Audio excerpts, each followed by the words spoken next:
بسم اللہ الرحمن الرحیم۔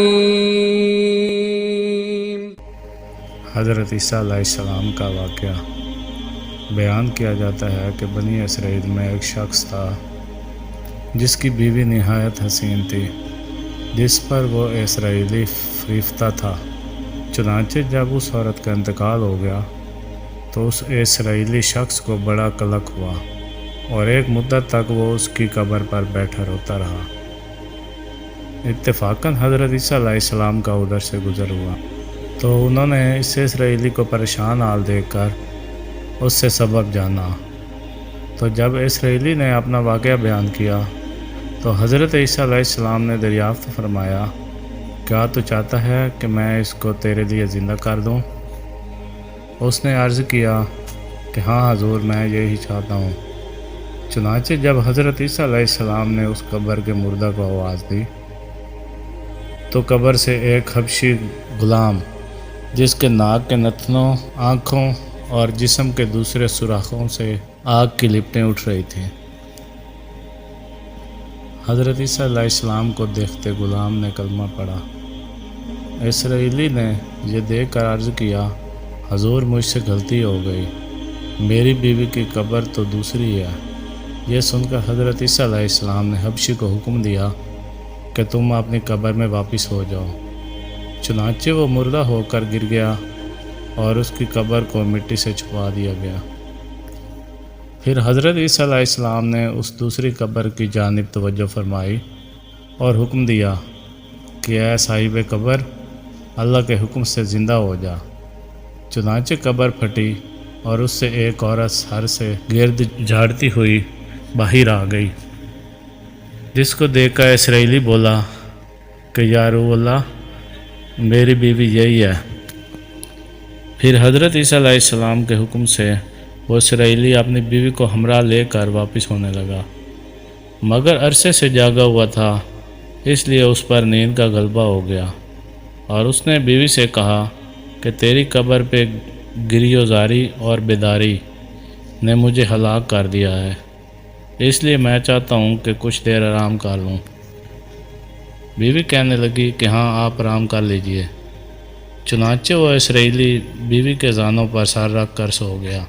اتنے میں ایک گھوڑے پر سوار ایک شہزادے کا ادھر سے گزر ہوا جو اپنے زمانے کا یکتا حسین تھا، جس کو دیکھ کر شہزادی اس پر فریفتہ ہو گئی اور اس کا دل قابو میں نہ رہا۔ اس نے سر زانوں سے نیچے رکھا اور فرط محبت و غلبہ عشق سے مجبور ہو کر شہزادے کے سامنے جا کھڑی ہوئی۔ ادھر جیسے ہی شہزادے کی نظر اس پر پڑی، وہ بھی اس کو دیکھ کر اس پر فریفتہ ہو گیا اور عورت کی خواہش پر اس کو اپنے گھوڑے پر بٹھا کر لے گیا۔ چنانچہ اس کے شوہر نے بیدار ہو کر جب اپنی بیوی کو نہ پایا تو نہایت پریشان ہوا اور اس کے ملنے کی تدبیر سوچنے لگا۔ سوچتے سوچتے آخر اس نے نشانہ قدم پر چل کر اپنی بیوی کو تلاش کر لیا، جو شہزادے کے پاس پہنچ چکی تھی۔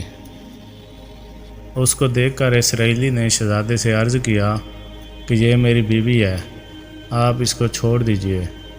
ابھی شہزادہ کچھ کہنے بھی نہ پایا تھا کہ اس عورت نے کہا، میں تیری بیوی نہیں بلکہ شہزادے کی لونڈی ہوں۔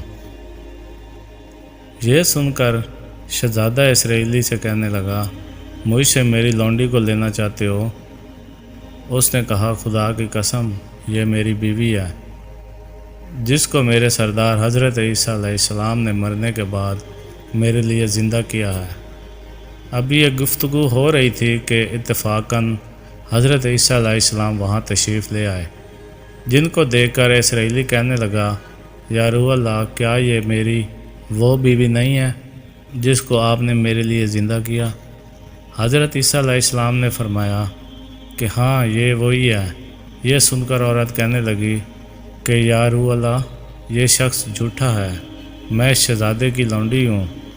حضرت عیسیٰ علیہ السلام نے فرمایا، کیا تو وہ عورت نہیں جس کو میں نے اللہ کے حکم سے زندہ کیا ہے؟ عورت نے کہا، یا روح اللہ، باخدا میں وہ نہیں ہوں۔ اس کے بعد حضرت عیسیٰ علیہ السلام نے فرمایا جو جان خدا کے حکم سے میں نے تجھے دی ہے اس کو واپس کر دے۔ یہ سنتے ہی وہ عورت پھر مردہ ہو کر گر پڑی۔ پھر حضرت عیسیٰ علیہ السلام فرمانے لگے کہ جو شخص ایسے آدمی کو دیکھنا چاہے جو کافر مرا تھا اور زندہ ہو کر ایمان لایا تو وہ اس حبشی غلام کو دیکھ لے، اور جو کوئی ایسے شخص کو دیکھنا چاہے جو مومن مرا تھا پھر اللہ نے اس کو زندہ کیا اور کافر ہو کر حالت کفر میں مر گیا تو وہ اس عورت کو دیکھ لے۔ اس واقعے کو دیکھ کر اسرائیلی نے قسم کھائی کہ اب کبھی نکاح نہ کروں گا، اور میدانوں کی طرف نکل گیا جہاں اللہ تعالیٰ کی عبادت میں مصروف رہ کر اسے موت آ گئی۔ اللہ تعالیٰ اس پر رحم فرمائے۔ حاصل: نبی اور رسول کے اقرار اور انکار کا نتیجہ اس حقائق سے ظاہر ہوتا ہے اور سبق ملتا ہے کہ کامیابی اپنے نبی کی اطاعت و محبت سے ہی مل سکتی ہے۔ چنانچہ ہمیں بھی چاہیے کہ ہر حال میں اپنے نبی صلی اللہ علیہ وآلہ وسلم کی اطاعت کو سامنے رکھیں، چاہے دل مانے یا نہ مانے۔ نبی کریم صلی اللہ علیہ وآلہ وسلم کے طریقوں کو لازمی اپنایا جائے۔ اللہ تعالیٰ اس واقعے سے سبق حاصل کر کے عمل کرنے کی توفیق عطا فرمائے۔ آمین یا رب العالمین۔